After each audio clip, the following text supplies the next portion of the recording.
Hi all, ഐബ്ലിസ് training സൊല്യൂഷൻസിന്റെ പുതിയൊരു ക്ലാസ്സിലേക്ക് സ്വാഗതം.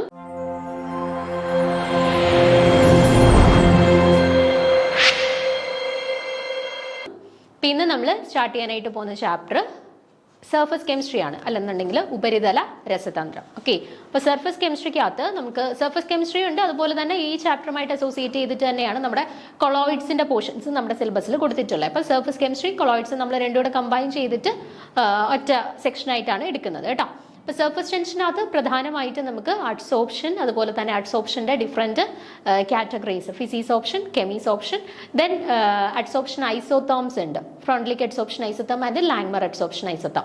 അപ്പോൾ ഇത്രയും കാര്യങ്ങളാണ് നമുക്ക് മെയിൻലി ഈ ഒരു അഡ്സോപ്ഷൻ അല്ലെങ്കിൽ സർഫസ് കെമിസ്ട്രി എന്ന് പറയുന്ന ഈ ഒരു സെക്ഷനിൽ ഡിസ്കസ് ചെയ്യാനായിട്ടുള്ളത്. പിന്നെ നമുക്ക് കൊളോയിഡ്സ് വരുമ്പോഴത്തേന് അതിനകത്ത് കൊളോയിഡ്സിൻ്റെ ഡിഫറെൻറ്റ് ടൈപ്സ് ഓഫ് ക്ലാസിഫിക്കേഷൻസ് ഉണ്ട്, പ്യൂരിഫിക്കേഷൻ മെത്തേഡ്സ് ഉണ്ട്, അവരുടെ പ്രോപ്പർട്ടീസ് ഉണ്ട്, സെപ്പറേഷൻ ഉണ്ട്, ആപ്ലിക്കേഷൻസ് ഉണ്ട്, പിന്നെ അതുപോലെ തന്നെ പ്രൊട്ടക്റ്റീവ് കൊളോയിഡ്സ്, അങ്ങനെ കുറച്ച് പോർഷൻസ് നമ്മുടെ കൊളോയിഡ്സിനകത്ത് നമുക്ക് ഡിസ്കസ് ചെയ്യാനായിട്ടുണ്ട്. ഓക്കെ, അപ്പോൾ ആദ്യം നമുക്ക് സർഫസ് കെമിസ്ട്രി അല്ലെന്നുണ്ടെങ്കിൽ ഉപരിതല രസതന്ത്രത്തിനകത്ത് വരുന്ന പ്രധാനപ്പെട്ട കാര്യങ്ങൾ ഡിസ്കസ് ചെയ്ത് പോവാം. ഓക്കെ,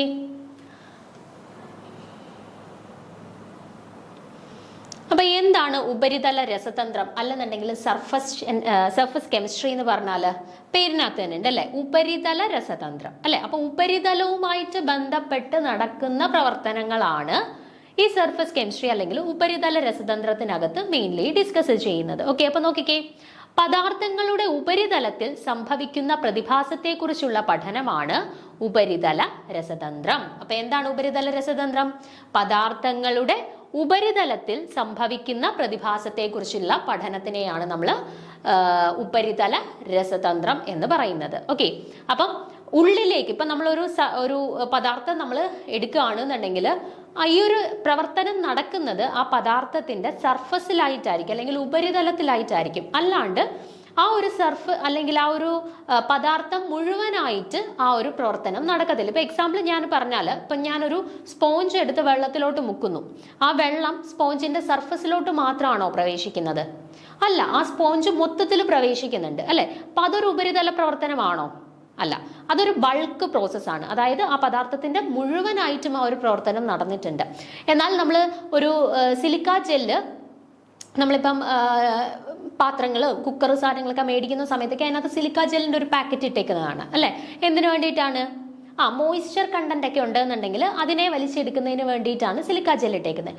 അവിടെ ഈ മോയ്സ്ചർ കണ്ടന്റിനെ വലിച്ചെടുക്കുന്നത് ബൾക്കായിട്ടാണോ? അല്ല, സർഫസിൽ മാത്രമായിട്ടാണ്. ഓക്കെ, അപ്പൊ അത് നമുക്ക് ഒരു ഉപരിതല പ്രവർത്തനമായിട്ട് പറയാം അല്ലെ. അപ്പം മെയിൻലി ഈ ഒരു ഉപരിതല രസതന്ത്രം അല്ലെങ്കിൽ സർഫസ് കെമിസ്ട്രിയിൽ ഡീൽ ചെയ്യുന്ന എന്താണ്? ഉപരിതല പ്രവർത്തനങ്ങളാണ്. ഓക്കെ, ഒരു പദാർത്ഥത്തിന്റെ ഉപരിതലവുമായിട്ട് ബന്ധപ്പെട്ട് നടക്കുന്ന എല്ലാ പ്രവർത്തനങ്ങളുമാണ് ഈ സർഫസ് കെമിസ്ട്രി അല്ലെങ്കിൽ ഉപരിതല രസതന്ത്രവുമായിട്ട് റിലേറ്റ് ചെയ്തിട്ട് നമ്മൾ പഠിക്കാനായിട്ടുള്ളത്. അപ്പൊ നോക്കിക്കേ, പദാർത്ഥങ്ങളുടെ ഉപരിതലത്തിൽ സംഭവിക്കുന്ന പ്രതിഭാസത്തെക്കുറിച്ചുള്ള പഠനമാണ് ഉപരിതല രസതന്ത്രം. ഉപരിതല രസതന്ത്രം എല്ലാത്തരം ഉപരിതല പ്രതിഭാസങ്ങളെയും കൈകാര്യം ചെയ്യുന്നതാണ്.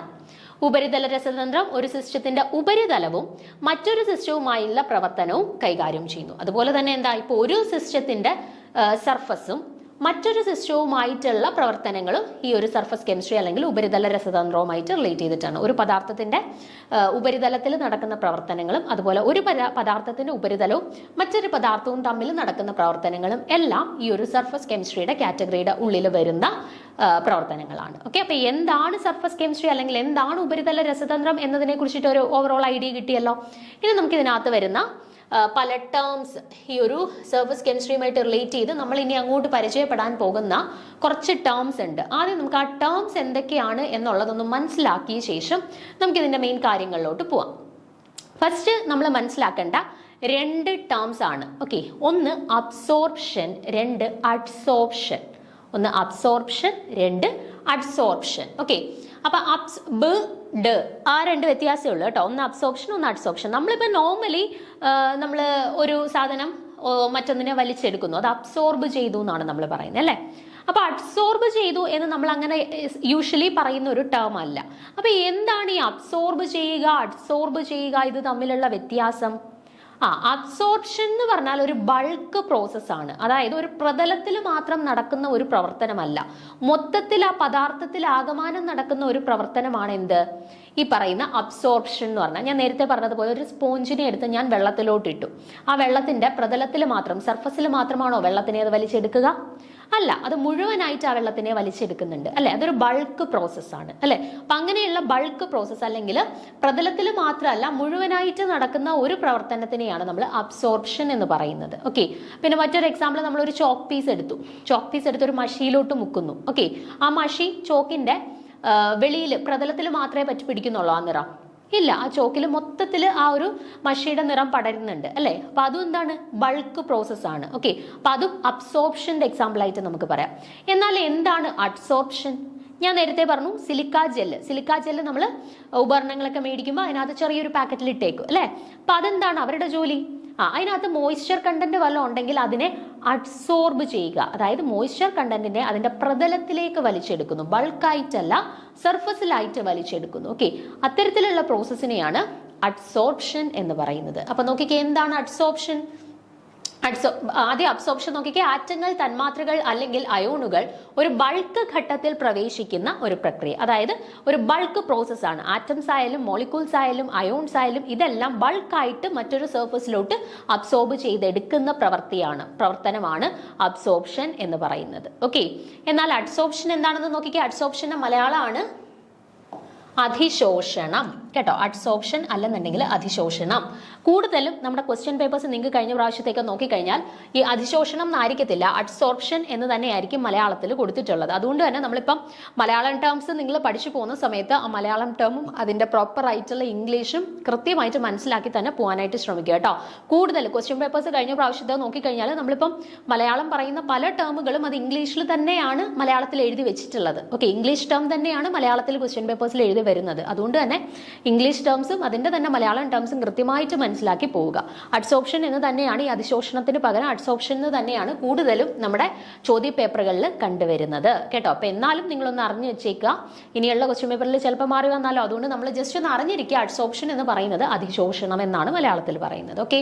അപ്പൊ ഒരു ഖരപദാർത്ഥത്തിന്റെയോ ദ്രാവക പദാർത്ഥത്തിന്റെയോ പ്രതലത്തിലേക്ക് മാത്രം തന്മാത്രകളോ അയോണുകളോ ആറ്റങ്ങളോ ശേഖരിക്കപ്പെടുകയും എന്നാൽ അവയുടെ ഉള്ളിലേക്ക് ശേഖരിക്കപ്പെടുകയും ചെയ്യുന്നില്ല എങ്കിൽ അത്തരത്തിലുള്ള പ്രവർത്തനത്തിനെ അഡ്സോർപ്ഷൻ എന്നറിയപ്പെടുന്നു. എന്താണ് ഇപ്പൊ അഡ്സോർപ്ഷൻ? ഇപ്പൊ ആറ്റംസ് ആയിക്കോട്ടെ, അയോൺസ് ആയിക്കോട്ടെ, മോളിക്യൂൾസ് ആയിക്കോട്ടെ, ഇവയെല്ലാം ഒരു പ്രതലത്തിന്റെ അല്ലെങ്കിൽ ഒരു പദാർത്ഥത്തിന്റെ പ്രതലത്തിലേക്ക് മാത്രം ശേഖരിക്കപ്പെടുന്നു, എന്നാൽ അവയുടെ ഉള്ളിലേക്ക് ശേഖരിക്കപ്പെടുന്നില്ല. അതായത് സർഫസിലേക്ക് മാത്രം വലിച്ചെടുക്കുന്നു, എന്നാൽ അവയുടെ ഉള്ളിലേക്ക് ബൾക്കിലേക്ക് അത് പോകുന്നുമില്ല. ഓക്കെ. അത്തരത്തിലുള്ള പ്രവർത്തനങ്ങളെയാണ് അഡ്സോർപ്ഷൻ എന്ന് പറഞ്ഞത്. ഞാൻ നേരത്തെ പറഞ്ഞ സിലിക്ക ജെല്ല് മോയ്സ്ചർ അഡ്സോർബ് ചെയ്യുന്നത് ഈ അഡ്സോർപ്ഷന്റെ ഒരു എക്സാമ്പിൾ ആയിട്ട് നമുക്ക് പറയാം. ഓക്കെ. അപ്പൊ അബ്സോർപ്ഷൻ എന്ന് പറയുന്നത് ഒരു ബൾക്ക് ഫിനോമിനൻ ആയിരുന്നു, എന്നാൽ അഡ്സോർപ്ഷൻ എന്ന് പറയുന്നത് ഒരു സർഫസ് ഫിനോമിനൻ ആണ്, അല്ലെങ്കിൽ ഒരു ഉപരിതല പ്രവർത്തനമാണ്. ഓക്കെ. അപ്പൊ ആ ഒരു ഡിഫറൻസ് കൃത്യമായിട്ട് മനസ്സിലാക്കി വെച്ചിരിക്കുക.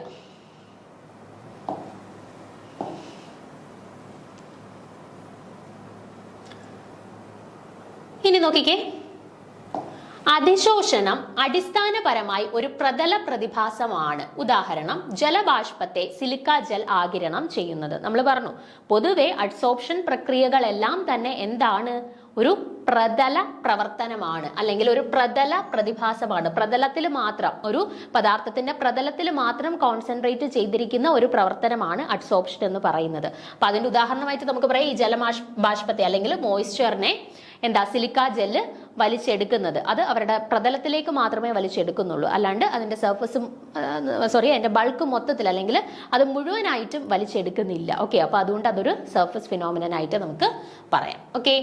അടുത്ത നോക്കുക, ഖരപദാർത്ഥങ്ങൾ പ്രത്യേകിച്ചും അതിസൂക്ഷ്മാവസ്ഥയിൽ പ്രതല പരപ്പളവ് കൂടുതലായി. ഇപ്പൊ ഖരപദാർത്ഥങ്ങൾക്ക് പ്രത്യേകിച്ച് അതിസൂക്ഷ്മാവസ്ഥയിൽ പ്രതല പരപ്പളവ് കൂടുതലായിരിക്കും. അതുകൊണ്ട് നന്നായി പൊടിച്ച രൂപത്തിലുള്ള കരി, സിലിക്ക ജെൽ, അലൂമിന ജെൽ, ഒറ്റവാടാണ് സിലിക്ക ജെൽ, അലൂമിന ജെൽ, കളിമണ്ണ്, കൊളോയിഡുകൾ, ലോഹങ്ങൾ മുതലായവ നല്ല അതിശോഷകങ്ങളാണ്. അപ്പൊ തന്നിട്ടുള്ളതില് നല്ല ഒരു അഡ്സോർബന്റിനെ തിരഞ്ഞെടുക്കുക എന്ന് പറഞ്ഞിട്ട് ചിലപ്പോൾ ചോദിച്ചു കഴിഞ്ഞാൽ ഉദാഹരണങ്ങൾ നോക്കി ചെയ്യുക. പിന്നെ അറിഞ്ഞിരിക്കുക, എപ്പോഴും നമ്മൾ അഡ്സോർബൻ്റ് ആയിട്ട് എടുക്കുന്ന ഒരാളിനെ, അല്ലെങ്കിൽ ഈ അഡ്സോർപ്ഷൻ നടക്കാൻ വേണ്ടി അഡ്സോർബൻ്റ് ഒക്കെ നമ്മൾ ഡീറ്റെയിൽ ആയിട്ട് പറയും കേട്ടോ.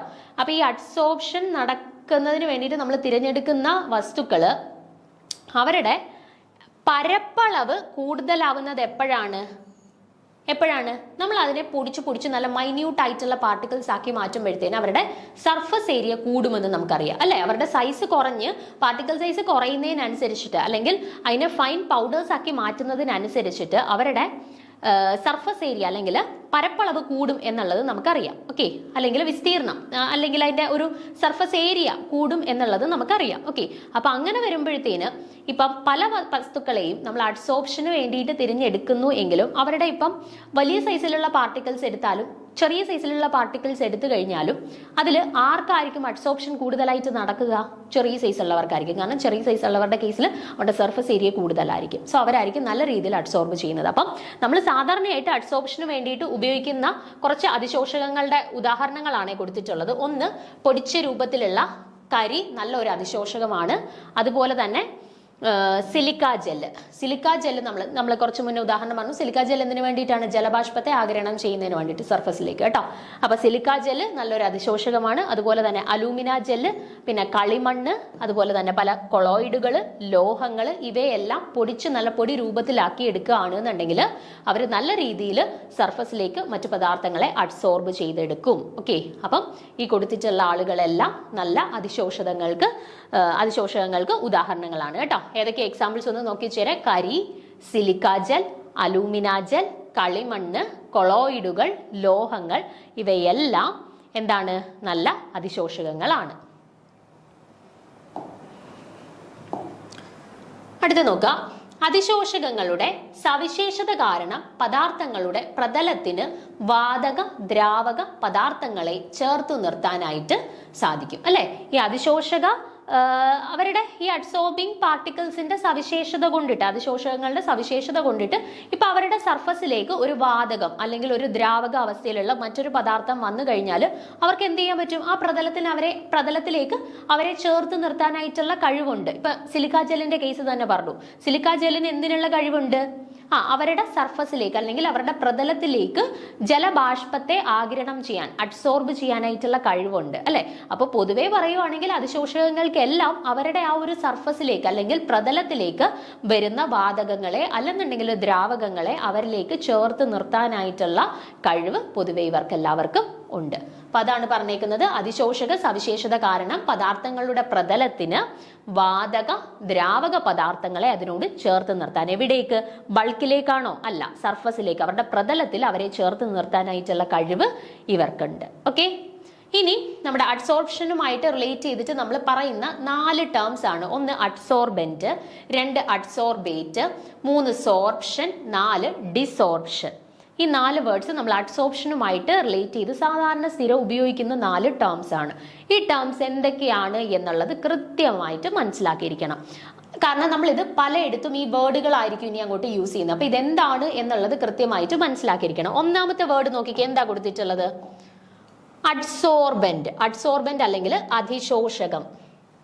ഓക്കെ, അതിശോഷകം എന്താണ്? അഡ്സോർബെന്റ് അല്ലെന്നുണ്ടെങ്കിൽ അതിശോഷകം എന്ന് പറഞ്ഞാല് ഏതു വസ്തുവിന്റെ ഉപരിതലത്തിലാണോ തന്മാത്രാ ഗണങ്ങൾ അഥവാ പദാർത്ഥങ്ങൾ ശേഖരിക്കപ്പെടുന്നത് അതിനെ അതിശോഷകം എന്ന് അറിയപ്പെടുന്നു. അപ്പൊ നോക്കിക്കേ, അഡ്സോർപ്ഷൻ നടന്നു. എവിടെയാ? നേരത്തെ പറഞ്ഞ എക്സാമ്പിൾ എടുത്തു കഴിഞ്ഞാൽ സിലിക്ക ജെല്ലിന്റെ സർഫസിലോട്ട് ജലബാഷ്പങ്ങൾ അല്ലെങ്കിൽ മോയിസ്ചർ അഡ്സോർബ് ചെയ്തു. അപ്പൊ എവിടേക്കാണ് ഈ മോയിസ്ചർ അല്ലെങ്കിൽ ജലബാഷ്പം വന്ന് പറ്റിപ്പിടിച്ചത്, അല്ലെങ്കിൽ ആരുടെ പ്രതലത്തിലേക്കാണ് ഈ ജലബാഷ്പ കണികകൾ വന്ന് അഡ്സോർബ് ആയത്? സിലിക്ക ജെല്ലിന്റെ പ്രതലത്തിലേക്കാണ് അല്ലെ. അപ്പൊ ഏത് പദാർത്ഥത്തിന്റെ പ്രതലത്തിലേക്കാണോ, ഏത് വസ്തുവിന്റെ ഉപരിതലത്തിലാണോ അല്ലെങ്കിൽ പ്രതലത്തിലേക്കാണോ മറ്റ് തന്മാത്രാ ഗണങ്ങൾ വന്ന് പറ്റിപ്പിടിച്ച് ചേരുന്നത് അല്ലെങ്കിൽ ശേഖരിക്കപ്പെടുന്നത്, ആ ഒരു സർഫസിനെ അല്ലെങ്കിൽ ആ ഒരു പദാർത്ഥത്തിനെയാണ് നമ്മൾ അഡ്സോർബെന്റ് അല്ലെങ്കിൽ അതിശോഷകം എന്ന് പറയുന്നത് കേട്ടോ. അഡ്സോർബെന്റ് അല്ലെങ്കിൽ അതിശോഷകം എന്ന് പറയുന്നത്.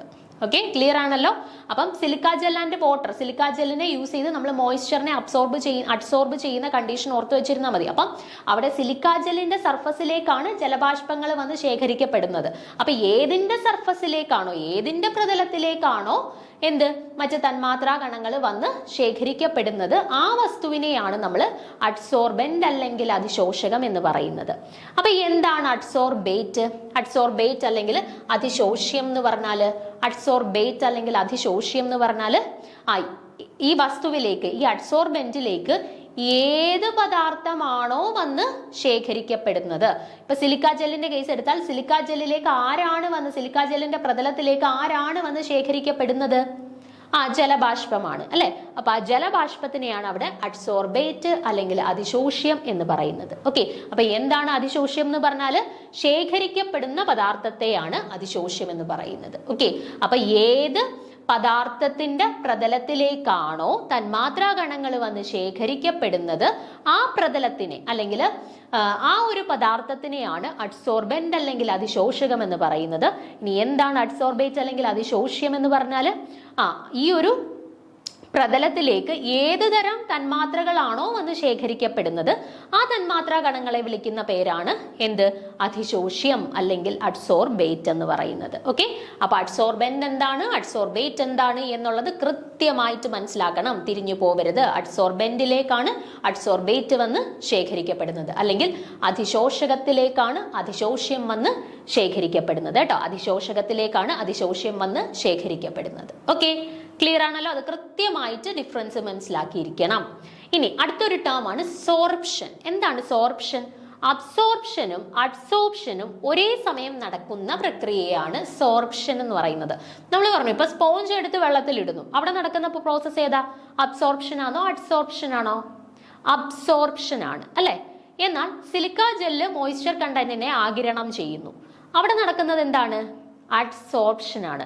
അപ്പൊ ചില ആളുകളുടെ കേസിൽ നമുക്ക് അബ്സോർപ്ഷൻ കാണാൻ പറ്റുന്ന, ചില ആളുകളുടെ കേസിൽ അഡ്സോർപ്ഷൻ ആയിരിക്കും നടക്കുന്നത്. അതായത് ചില ആളുകളുടെ കേസിൽ ബൾക്ക് പ്രോസസ്സ് നടക്കുമ്പോൾ ചില ആളുകളുടെ കേസിൽ സർഫസ് ഫിനോമിനൻ മാത്രമേ നടക്കുന്നുള്ളൂ. ഓക്കെ, എന്നാൽ മറ്റ് ചില കേസസ് നമ്മൾ നോക്കുമ്പം ഒരേ വസ്തുവിൽ തന്നെ അഡ്സോർപ്ഷനും നടക്കുന്നുണ്ട്, അബ്സോർപ്ഷനും നടക്കുന്നുണ്ട്. ഓക്കെ, അപ്പൊ ചില പദാർത്ഥങ്ങളുടെ കേസിൽ ഒരേ വസ്തുവിൽ തന്നെ അഡ്സോർപ്ഷനും നടക്കുന്നുണ്ട്, അബ്സോർപ്ഷനും നടക്കുന്നുണ്ട്. അപ്പൊ അങ്ങനെയുള്ള എക്സാമ്പിൾസ് അല്ലെ, അങ്ങനെയുള്ള ഘട്ടങ്ങളെയാണ് നമ്മൾ സോർപ്ഷൻ അല്ലെങ്കിൽ അത്തരത്തിലുള്ള ഒരു ഫിനോമിനൻ അല്ലെങ്കിൽ പ്രോസസ്സിനെയാണ് നമ്മൾ സോർപ്ഷൻ എന്ന് പറയുന്നത്. ഒരേ വസ്തുവിൽ തന്നെ അഡ്സോർപ്ഷനും നടക്കുന്നുണ്ട്, അബ്സോർപ്ഷനും നടക്കുന്നുണ്ട്. അങ്ങനെയുള്ള ആ ഒരു പ്രോസസ്സിനെ നമ്മൾ സോർപ്ഷൻ എന്ന് പറഞ്ഞു കേട്ടോ. അപ്പൊ നോക്കിക്കേ, അബ്സോർപ്ഷനും അഡ്സോർപ്ഷനും ഒരേ സമയം നടക്കുന്ന പ്രക്രിയയാണ് സോർപ്ഷൻ എന്ന് പറയുന്നത്. ഇനി അടുത്ത് നോക്കിക്കേ, ഡിസോർപ്ഷൻ. ഡിസോർപ്ഷൻ അല്ലെങ്കിൽ അപശോഷണം, മറ്റേത് അധിശോഷണമായിരുന്നു. ഓക്കെ, അധിശോഷണം, അതിശോഷകം, അതിശോഷിയുമായിരുന്നു. എന്നാൽ ഇവിടെ അപശോഷണമാണ്. ഡിസോർപ്ഷൻ എന്ന് പറഞ്ഞാൽ അപശോഷണം. അപ്പൊ എന്താണ് അപശോഷണം? അതിശോഷണം എന്ന് പറഞ്ഞാൽ എന്തായിരുന്നു? ഒരു സർഫസിലേക്ക് മറ്റ് തന്മാത്ര അല്ലെങ്കിൽ അയോണ് അല്ലെങ്കിൽ ആറ്റങ്ങൾ വന്ന് ശേഖരിക്കപ്പെടുന്ന പ്രക്രിയയായിരുന്നു അതിശോഷണം. ഓക്കെ, അപ്പൊ എന്താണ് അപശോഷണം എന്ന് പറഞ്ഞാല്?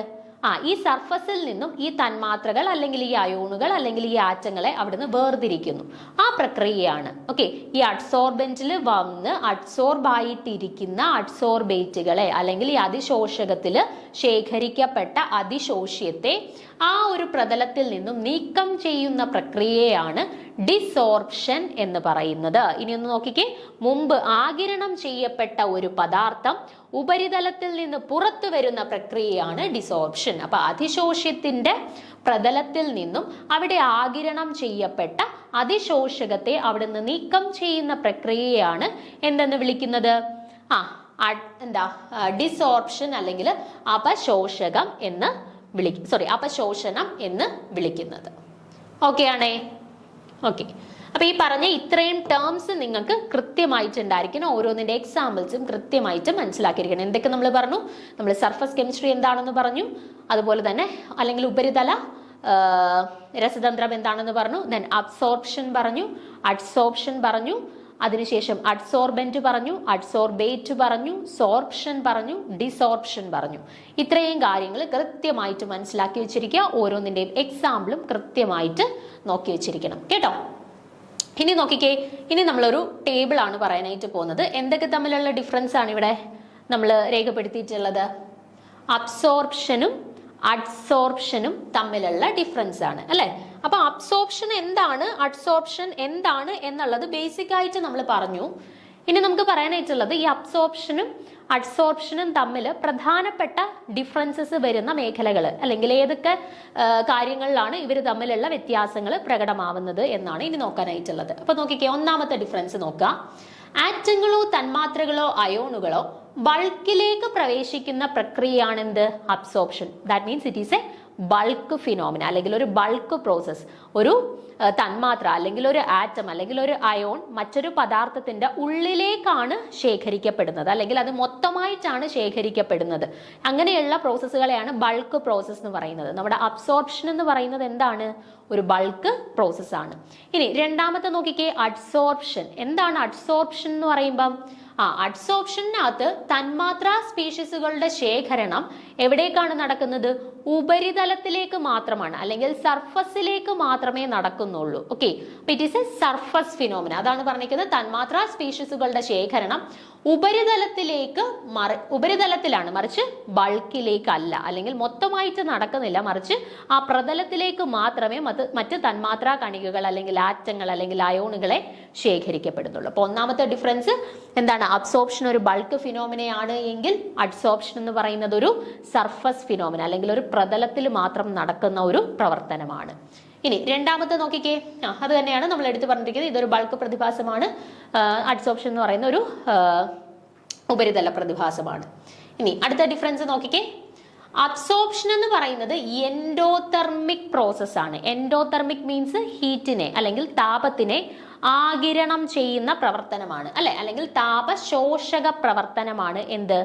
ഈ അബ്സോർപ്ഷൻ. ഓക്കെ, അബ്സോർപ്ഷൻ എന്ന് പറഞ്ഞാൽ അപ്പം അബ്സോർബ് ചെയ്യുക, എൻഡോതെർമിക് പ്രോസസ് ആണ്. ഓക്കെ, അല്ലെങ്കിൽ താപത്തിനെ ആഗിരണം ചെയ്യുന്ന പ്രവർത്തനമാണ് അല്ലെങ്കിൽ താപശോഷക പ്രവർത്തനമാണ് അബ്സോർപ്ഷൻ. എന്നാൽ അഡ്സോർപ്ഷനോ അതൊരു ബാഹ്യതാപ പ്രക്രിയയാണ് അല്ലെങ്കിൽ താപമോചക പ്രവൃത്തിയാണ് അല്ലെങ്കിൽ ഹീറ്റിനെ റിലീസ് ചെയ്യുന്ന പ്രോസസ്സാണ്. അത് അല്ലെന്നുണ്ടെങ്കിൽ എക്സോതെർമിക് പ്രോസസ് ആണ്. ഓക്കെ, അപ്പൊ absorption is an endothermic process and adsorption is an exothermic process.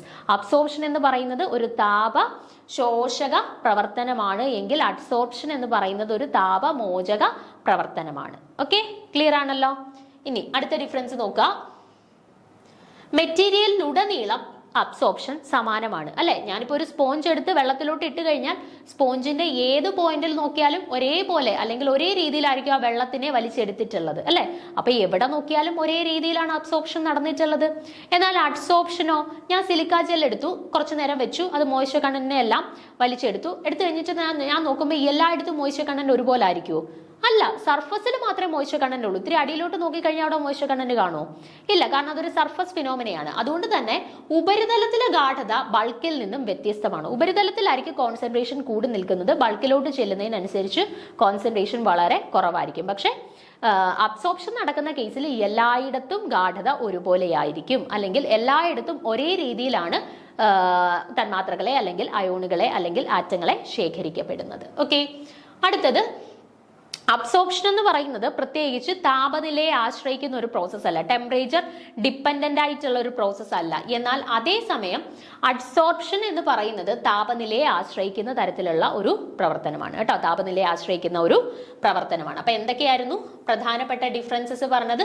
ഒന്നാമത്തത്, അബ്സോർപ്ഷനിൽ ആറ്റങ്ങൾ അല്ലെങ്കിൽ തന്മാത്രകൾ അല്ലെങ്കിൽ അയോണുകളെ ആ പദാർത്ഥത്തിൽ ഉടനീളം ശേഖരിക്കപ്പെടുന്നുണ്ട്. എന്നാൽ അഡ്സോർപ്ഷനിലായപ്പോഴത്തേനോ ആറ്റങ്ങൾ അല്ലെങ്കിൽ തന്മാത്രകൾ അല്ലെന്നുണ്ടെങ്കിൽ അയോണുകളെ ഉപരിതലത്തിലേക്ക് മാത്രമേ ശേഖരിക്കപ്പെടുന്നുള്ളൂ. ഓക്കെ, അതുകൊണ്ട് തന്നെ അബ്സോർപ്ഷൻ എന്ന് പറയുന്നത് ഒരു ബൾക്ക് ഫിനോമിനും അഡ്സോർപ്ഷൻ എന്ന് പറയുന്നത് ഒരു സർഫസ് ഫിനോമിന അല്ലെങ്കിൽ ഒരു പ്രതല പ്രവർത്തനം കൂടിയാണ് അല്ലെങ്കിൽ ഒരു പ്രതല പ്രക്രിയ കൂടിയാണ്. ഓക്കെ, അടുത്ത ഡിഫറൻസ് ആയിട്ട് നമ്മൾ പറഞ്ഞു എൻഡോതെർമിക് ആണ് ഏത്? നമ്മുടെ അബ്സോർപ്ഷൻ എന്ന് പറഞ്ഞാൽ, അതായത് താപത്തിനെ ആഗിരണം ചെയ്യുന്ന അല്ലെങ്കിൽ ഒരു താപശോഷക പ്രവർത്തനമാണ് അബ്സോർപ്ഷൻ. അതേസമയം അഡ്സോർപ്ഷനിൽ എന്താണ്, താപത്തിനെ റിലീസ് ചെയ്യുകയാണ്, പുറത്തേക്ക് വിടുകയാണ്. അതായത് എക്സോതെർമിക് ആണ് അല്ലെങ്കിൽ താപമോചക പ്രവർത്തനമാണ്. അതേപോലെ തന്നെ എൻഡോതെർമിക് പ്രോസസ് എന്ന് പറഞ്ഞാൽ ടെമ്പറേച്ചർ ഡിപ്പെൻഡ് ചെയ്യാത്തൊരു പ്രോസസ്സാണ്, താപനിലയെ ആശ്രയിക്കാത്ത പ്രവർത്തനമാണ്. എന്നാൽ അതേസമയം അഡ്സോർപ്ഷൻ എന്ന് പറഞ്ഞാൽ താപനിലയെ ആശ്രയിക്കുന്ന തരത്തിലുള്ള ഒരു പ്രവർത്തനം കൂടിയാണ്. ഓക്കെ, പിന്നെ അതുപോലെ തന്നെ നമ്മൾ പറഞ്ഞു അഡ്സോർപ്ഷൻ നടക്കുകയാണെന്നുണ്ടെങ്കിൽ എന്താ, ആ ഒരു പ്രതലത്തിലായിരിക്കും ഗാഠത കൂടുതൽ, ഉള്ളിലേക്ക് വരുമ്പോൾ ഗാഠത കുറവായിരിക്കും. എന്നാൽ അബ്സോർപ്ഷൻ നോക്കുമ്പോഴോ ആ ഒരു ഗാഠത എല്ലായിടത്തും ഒരുപോലെയാണ്. കാരണം ആ സർഫസിൽ മാത്രമല്ല, ആ ഒരു പദാർത്ഥത്തിൽ മൊത്തമായിട്ട് വലിച്ചെടുത്തിട്ടുണ്ട് സബ്സ്റ്റൻസിനെ, അല്ലെങ്കിൽ ശേഖരിക്കപ്പെട്ടിട്ടുണ്ട്. അപ്പൊ എല്ലായിടത്തും ഒരേപോലെ ആയിരിക്കും, ഹോമോജീനസ് ആയിട്ടായിരിക്കും കണ്ടുവരിക. പക്ഷെ ഹെട്രോജീനസ് ആയിട്ടായിരിക്കും അഡ്സോർപ്ഷൻ നടക്കുക. അതായത് സർഫസിൽ കൂടുതലും ഉള്ളിലേക്ക് വരുമ്പോഴത്തേന് അവ കുറവുമായിരിക്കും. ഓക്കെ, അപ്പൊ ആ ഡിഫറൻസ് കൃത്യമായിട്ട് മനസ്സിലാക്കി വെച്ചിരിക്കുക. ഇനി നോക്കിക്കേ, അഡ്സോർപ്ഷൻ എല്ലായ്പ്പോഴും ഒരു ഭൗതിക പ്രതിഭാസം ആയിരിക്കണമെന്നില്ല. അപ്പം ഈ അഡ്സോർപ്ഷൻ എന്ന് പറയുമ്പോഴത്തേന് എന്താ, പ്രതലത്തിലേക്ക് മാത്രമേ പദാർത്ഥത്തിനെ ആഗിരണം ചെയ്യുന്നുള്ളൂ. ഓക്കെ, അപ്പൊ ഈ അഡ്സോർപ്ഷൻ എന്ന് പറഞ്ഞാൽ എപ്പോഴും ഒരു ഭൗതിക പ്രവർത്തനമായിരിക്കണമെന്നില്ല. അതായത് ഒരു ഫിസിക്കൽ പ്രോസസ് ആവണം എന്ന് യാതൊരു നിർബന്ധവും ഇല്ല. ആരുടെ കേസിലാണ് പറയുന്നത്? അഡ്സോർപ്ഷന്റെ കേസിലാണ് പറയുന്നത്, അതിശോഷണത്തിന്റെ കേസിലാണ് പറയുന്നത്. അത് എപ്പോഴും ഒരു ഭൗതിക പ്രവർത്തനമായിരിക്കണം അല്ലെങ്കിൽ ഒരു ഫിസിക്കൽ പ്രോസസ് ആയിരിക്കണം എന്ന് യാതൊരു നിർബന്ധവുമില്ല. ഓക്കെ, അഡ്സോർപ്ഷന്റെ അല്ലെങ്കിൽ അഡ്സോർബന്റിന്റെ ഉപരിതല ആറ്റങ്ങളും അഡ്സോർബേറ്റിന്റെ ആറ്റങ്ങളും തമ്മിലുള്ള രാസപ്രവർത്തനം ഉൾപ്പെടുന്ന ഒരു രാസപ്രക്രിയ കൂടിയാണിത്. ഇത്തരത്തിലുള്ള അഡ്സോർപ്ഷനെ കെമിസോർപ്ഷൻ എന്നും പറയുന്നു. അപ്പൊ നോക്കിക്കേ, ഞാൻ പറഞ്ഞു ഇപ്പൊ ഒരു അഡ്സോർബന്റിലേക്ക് ഒരു അഡ്സോർബേറ്റ് വന്ന് ആഗിരണം ചെയ്യപ്പെടുകയാണ്, അല്ലെങ്കിൽ ഒരു അതിശോഷകത്തിന്റെ പ്രതലത്തിലേക്ക് ഒരു അതിശോഷ്യം വന്നിട്ട് ആഗിരണം ചെയ്യപ്പെടുകയാണ്. ഓക്കെ, അങ്ങനെ ആഗിരണം ചെയ്യപ്പെടുന്ന സമയത്ത് ഇവർക്ക് ഇടയിൽ ഒരു ഇന്ററാക്ഷൻ കാണുമല്ലോ. ഈ അഡ്സോർബന്റിനും അഡ്സോർബേറ്റിനും ഇടയിൽ ഒരു ഇന്ററാക്ഷൻ കാണുമല്ലോ. അതെപ്പോഴും ഭൗതികമായിട്ടുള്ള ഒരു ഇന്ററാക്ഷൻ ആവണം എന്ന് യാതൊരു നിർബന്ധവും ഇല്ല. ഓക്കെ, അത് കെമിക്കൽ ഇന്ററാക്ഷൻസും ആവാം, അല്ലെങ്കിൽ രാസപ്രവർത്തനം വഴി ഇവർക്കിടയിലുള്ളൊരു ഇന്ററാക്ഷൻ രൂപപ്പെടുന്നതുമായിരിക്കാം. ഓക്കെ, അപ്പൊ അതിന്റെ ബേസിസിൽ നമുക്ക് ഈ അതിശോഷണത്തിനെ അല്ലെങ്കിൽ അഡ്സോർപ്ഷനെ നമുക്ക് രണ്ടായിട്ട് ക്ലാസിഫൈ ചെയ്യാനായിട്ട് പറ്റും. ഫിസിസോർപ്ഷൻ എന്നും കെമിസോർപ്ഷൻ എന്നും. ഫിസിസോർപ്ഷൻ ആകുമ്പോൾ എന്തായിരിക്കും, ഭൗതിക പ്രവർത്തനത്തിലൂടെ ആയിരിക്കും അഡ്സോർബന്റും അഡ്സോർബേറ്റും പരസ്പരം ഇന്ററാക്ട് ചെയ്തിട്ടുള്ളത്. എന്നാൽ കെമിസോർപ്ഷൻ വരുമ്പോഴത്തേനോ കെമിക്കൽ മെത്തേഡ് അല്ലെങ്കിൽ രാസബന്ധിതമായിട്ടായിരിക്കും അഡ്സോർബന്റും അഡ്സോർബേറ്റും അല്ലെങ്കിൽ അതിശോഷകവും അതിശോഷ്യവും തമ്മിൽ അവിടെ ഒരു ഇന്ററാക്ഷൻ രൂപപ്പെട്ടിട്ടുള്ളത്. ഓക്കെ, അപ്പൊ അതിന്റെ ബേസിസിൽ നമുക്ക് അഡ്സോർപ്ഷനെ രണ്ടായിട്ട് തരംതിരിക്കാം, ഫിസിസോർപ്ഷൻ, കെമിസോർപ്ഷൻ. നമ്മളിപ്പോ അഡ്സോർപ്ഷന്റെയും അബ്സോർപ്ഷന്റെയും ഡിഫറൻസ് കമ്പയർ ചെയ്ത് പഠിച്ചല്ലോ. അതേപോലെ തന്നെ നമുക്ക് ഫിസിസോർപ്ഷന്റെയും കെമിസോർപ്ഷന്റെയും ഒരു കമ്പാരിസൺ പഠിക്കാനുണ്ട്. നമുക്ക് ഈ ഒരു ഏരിയയിൽ നിന്ന് ചോദ്യങ്ങൾ കൂടുതലും വരുന്നത് നിങ്ങൾക്ക് ഒരു 4 സ്റ്റേറ്റ്മെന്റുകൾ തരും, തന്നിട്ട് ചോദിക്കും തന്നിട്ടുള്ളതിൽ ഫിസിക്സ് ഓപ്ഷനുമായി ബന്ധപ്പെട്ട് ശരിയായത് ഏത്, അല്ലെ തന്നിട്ടുള്ളതിൽ കെമിസ് ഓപ്ഷനുമായിട്ട് ബന്ധപ്പെട്ട് തെറ്റായ പ്രസ്താവന ഏത്, ആ രീതിയിലായിരിക്കും ചോദ്യങ്ങൾ വരുന്നത്. അപ്പം കമ്പയർ ചെയ്ത് തന്നെ കൃത്യമായിട്ട് ഓരോന്നിന്റെയും തമ്മിലുള്ള ഡിഫറൻസ് നമുക്ക് പഠിക്കണം. ഓക്കെ, അപ്പൊ അത് കുറച്ച് ഡീറ്റെയിൽ ആയിട്ട് പറയാനുള്ളതാണ്, നമുക്കത് അടുത്ത ക്ലാസ്സിൽ നോക്കാം. Okay, thank you.